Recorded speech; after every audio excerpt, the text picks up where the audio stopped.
أول واجب على العبيد معرفة الرحمن بالتوحيد إذ هو من كل الأوامر أعظم. قال مالك رحمه الله تعالى: السنة سفينة نوح من ركبها نجا ومن تخلف عنها غرق.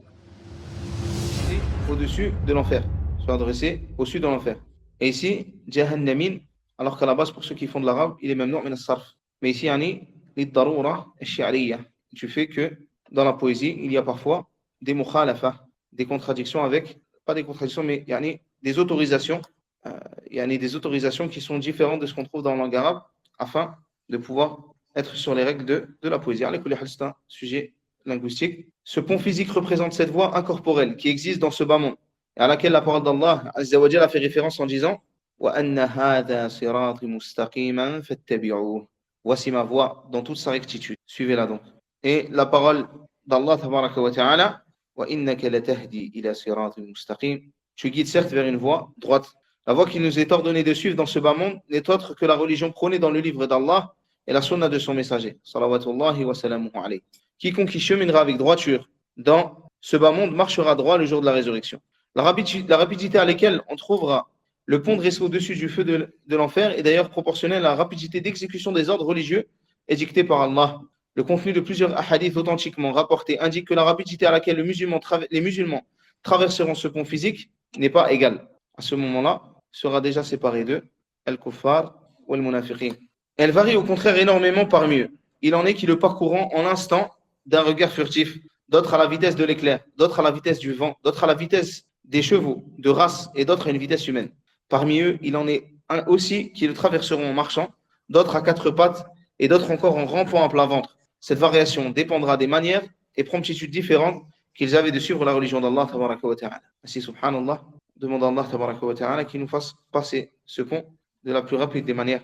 Et il est important de craindre Allah tabaraka wa ta'ala et d'œuvrer en bien dans la vie d'ici-bas afin d'être préservé sur ce pont. Cela signifie que celui dont le cheminement sur la voie droite était empreint de droiture dans ce bas monde sera sauf, tandis que celui dont l'avancée y était chancelante tombera. C'est certes auprès d'Allah que l'on cherche la protection.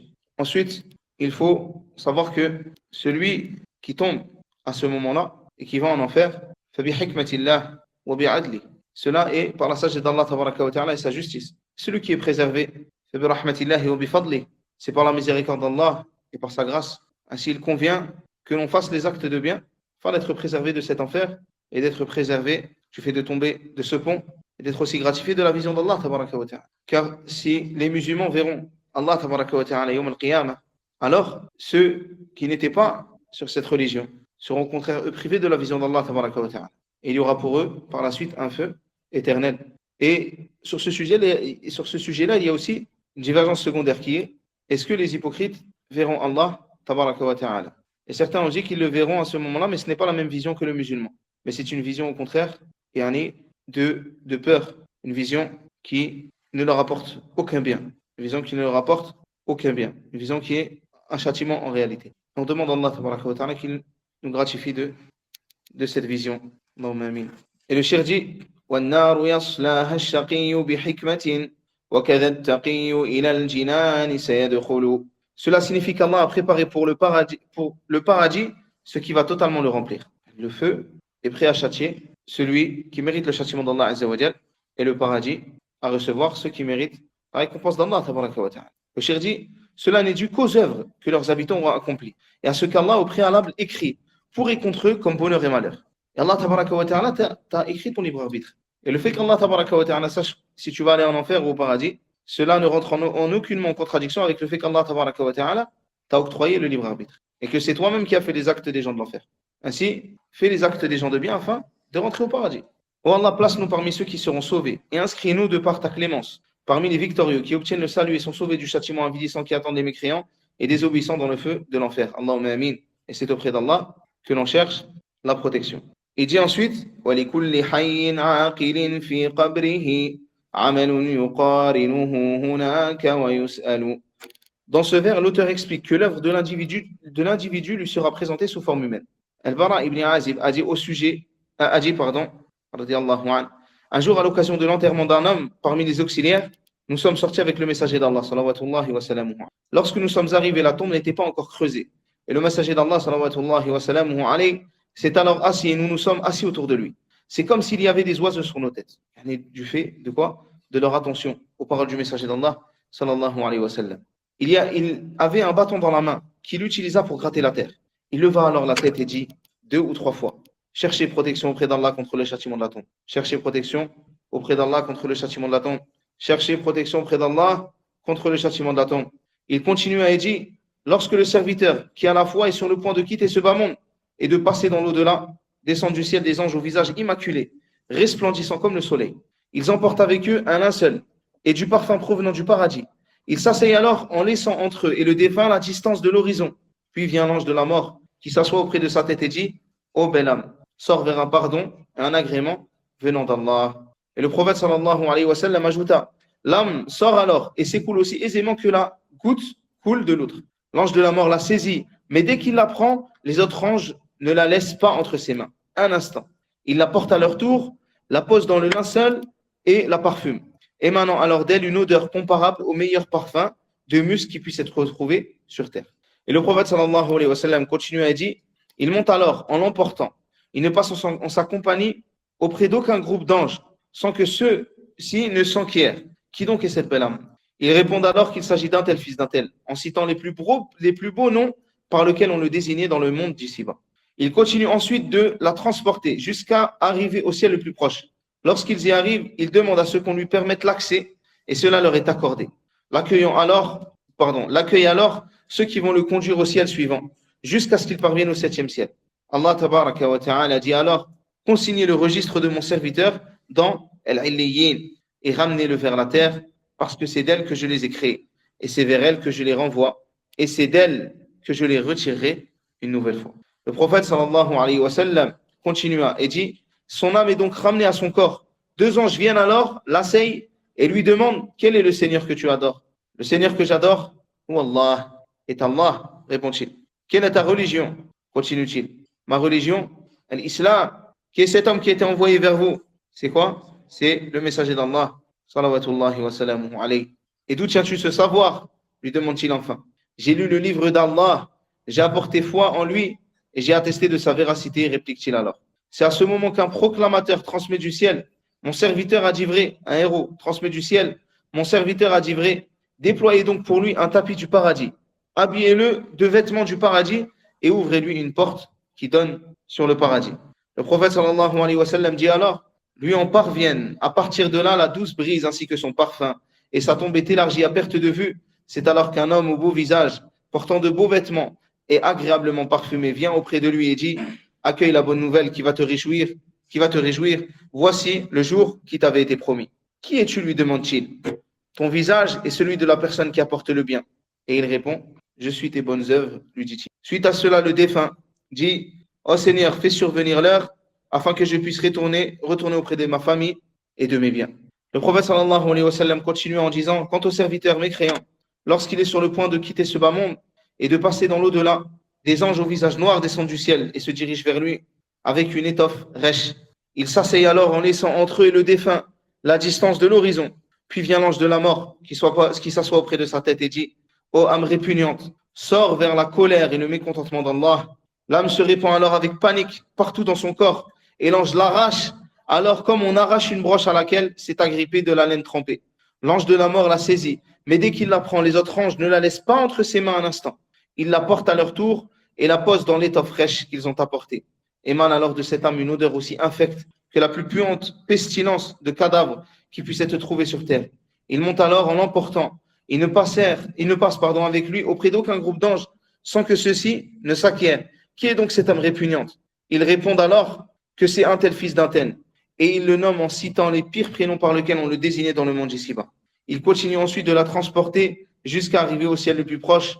Lorsqu'ils y arrivent, ils demandent à ce qu'on lui en permette l'accès, mais alors cela est refusé. Et le messager d'Allah sallallahu alayhi wa sallam récita alors: لا تفتح لهم أبواب السماء ولا يدخلون الجنة حتى يلج الجمل في سم الخياط. Les portes du ciel ne leur seront pas ouvertes et ils n'entreront pas au paradis. Que lorsque le chameau, ils n'entreront au paradis, que lorsque le chameau pénétrera dans le chat de l'aiguille. C'est le bout qu'il y a sur l'aiguille. Est-ce que le chameau peut rentrer dans cela? Là, comme eux-mêmes ne rentreront jamais au paradis. Allah dit alors, consignez son registre dans As-Sijjin, dans la terre la plus profonde. Son âme y est alors littéralement jetée. Et le prophète sallallahu alayhi wa sallam récita وَمَنْ يُشْرِكْ بِاللَّهِ فَكَأَنَّمَا خَرَّ مِنَ السَّمَاءِ فَتَخْطَفُهُ الطَّيْرُ أَوْ تَهْوِي بِهِ الرِّيحُ فِي مَكَانٍ سَحِيقٍ. Ici, il semblerait qu'il n'y a pas la traduction. Elle est celui qui associe Allah tabaraka wa ta'ala, c'est comme si celui qui attribue à Allah tombait du haut du ciel et que les oiseaux le tiraillaient en le happant ou que le vent le ballottait en le précipitant dans un abîme très profond. Son âme est donc ramenée à son corps et deux anges viennent alors, l'asseyent et lui demandent quel est le Seigneur que tu adores. Je ne sais pas, répond-il. Quelle est ta religion, continue-t-il. Je ne sais pas. Qui est cet homme qui a été envoyé vers vous? Il ne sait pas quoi dire. Il dit, je ne sais pas. C'est à ce moment qu'un héros transmet du ciel, il a menti. Déployez donc pour lui un tapis de l'enfer et ouvrez-lui une porte qui donne sur l'enfer. Lui en parviennent à partir de là une chaleur et un relent brûlant. C'est alors que sa tombe se rétrécit sur lui au point où ses côtes s'entrelacent. C'est alors qu'un homme au visage laid, portant des vêtements moches, ayant une mauvaise odeur, vient auprès de lui et dit, accueille la nouvelle qui va te déplaire. Voici le jour qui t'avait été promis. Qui es-tu, lui demande-t-il. Ton visage est celui de la personne qui apporte le mal. Il dit, je suis ta mauvaise œuvre, lui dit-il. Suite à cela, le mécréant dit alors, oh Seigneur, ne fais pas survenir l'heure. Car subhanallah, adhabuhu fil qabri. Son châtiment est dans quoi? Et dans la tombe. Wa adhabuhu fil nar. Et son châtiment est quoi? Et dans l'enfer. Qu'Allah nous préserve de cela et qu'il fasse que nous ayons de bonnes œuvres. Le cheikh d'Islam Ibn Taymiyyah a dit alors, هذا اعتقاد الشافعي ومالك وأبي حنيفة ثم أحمد ينقل فإن اتبعت سبيلهم فموفق وإن ابتدعت فما عليك معول. Cela signifie que ce que tu viens de parcourir, correspond au dogme des quatre imams, qui sont Al-Shafi'i, Malik, Ahmed et Abu Hanifa. Il dit هذا اعتقاد الشافعي ومالك. La croyance de Shafi'i, l'imam Shafi'i et Malik. Il n'a pas commencé par le premier des imams. Pourquoi? Parce que cela est dû à la poésie en elle-même, qui l'oblige justement à parfois mettre un nom avant l'autre. Le premier des quatre imams, c'est qui? Est-ce que vous savez? Abu Hanifa ensuite, Malik ensuite, Shafi'i ensuite, Ahmed. Et si tu suis leur chemin, alors certes tu auras réussi. La réussite t'a été accordée. Mais si tu innoves et tu déroges de leur voie, tu ne seras du coup pas pris en compte. Et nous demandons à Allah de te guider vers la vérité, de même que nous lui demandons qu'il fasse que tu l'atteignes. Ici, barakallahu fikum, c'est la croyance des quatre imams, car les quatre imams étaient unanimes sur quoi? Sur la croyance. Il n'y a pas de divergence entre la croyance de l'imam Malik et de Ahmed bin Hanbal. Ainsi, lorsque vous entendez des gens dire oui, mais un tel Hanafi, un tel Maliki, un tel Shafi'i, un tel Hanbali, et il prend ça comme si c'était quelque chose de grave, de pas bien, il n'a rien compris à la religion. Sachez que c'est un débutant, quel que soit son âge. Car ces imams-là, leur divergence, elle est dans quoi? Dans le furu', pas dans l'usul. Elle n'est pas dans l'aqida, dans les fondements. Elle est sur la compréhension du fiqh. Certains, par exemple, ont compris telle preuve ou telle preuve de telle manière. Et les autres, telle preuve et telle preuve de telle manière. Et parfois, cette manière-là était bonne. On pouvait la comprendre comme cela. L'autre aussi, on pouvait la comprendre comme ceci. Parfois, une des deux manières est fausse. Car peut-être qu'une des paroles, ou plutôt un des deux avis peut être faux. Car il se peut que la parole qui a été donnée rentre en contradiction avec un texte authentique dont l'imam n'avait pas eu accès. Ou peut-être qu'il s'est trompé et qu'il a fait une erreur sur tel ou tel sujet, où il n'a pas eu accès à ce texte, où il a rendu un hadith authentique alors qu'un autre ne l'a pas rendu authentique, ou qu'il a jugé que cette preuve-là était abrogée par une autre preuve, et l'autre juge qu'elle n'est pas abrogée. Ou peut-être que les divergences sont dues à la science du usul al-fiqh, des fondements de la jurisprudence, sur l'application des règles. Il y a énormément de causes qui peuvent emmener à la divergence. Cette divergence-là, c'est une divergence de fiqh. Cela ne veut pas dire que nous prenons l'ensemble du khilaf, l'ensemble des divergences comme étant des divergences acceptables. Il y a des divergences qui ne sont pas acceptables, qui contredisent le Coran et la Sunna. Ce n'est pas toute divergence qui vient et dont nous prenons en considération. Certaines fois, nous ne la prenons pas en considération. Si elle contredit le texte authentique, nous ne prenons pas en considération toutes les divergences. Ainsi, le fait de dire il y a divergence aussi n'est pas une preuve que l'avis sur lequel tu es un avis juste. Certaines fois, des gens ils te disent Ah, les intérêts, il y a divergence. Taïb. Une divergence qui contredit les textes authentiques, qui contredit la parole d'Allah et la parole du prophète sallallahu alayhi wa sallam. Quelqu'un te parle de l'alcool, ah, il y a divergence. Une divergence qui contredit les textes authentiques, là. Et on a dit donc qu'il y a des divergences qui entrent en contradiction avec le Coran et la Sunna, elles sont rejetées. Des divergences de compréhension qui sont acceptées. Et des divergences qui sont en réalité toutes les deux vraies. Et en réalité, mais en français, on pourrait dire plusieurs avis plutôt que de dire divergence, parce qu'on a tendance à penser que la divergence, c'est forcément quoi?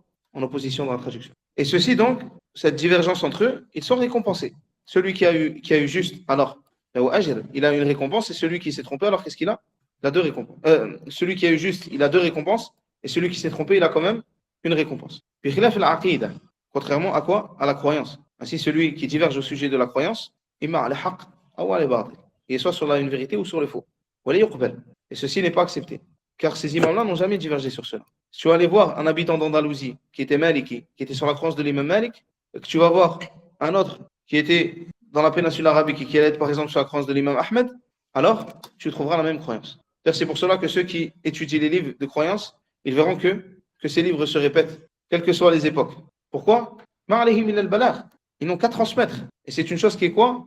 Qui n'est pas soumise à l'ijtihad, qui n'a pas de relation avec quoi?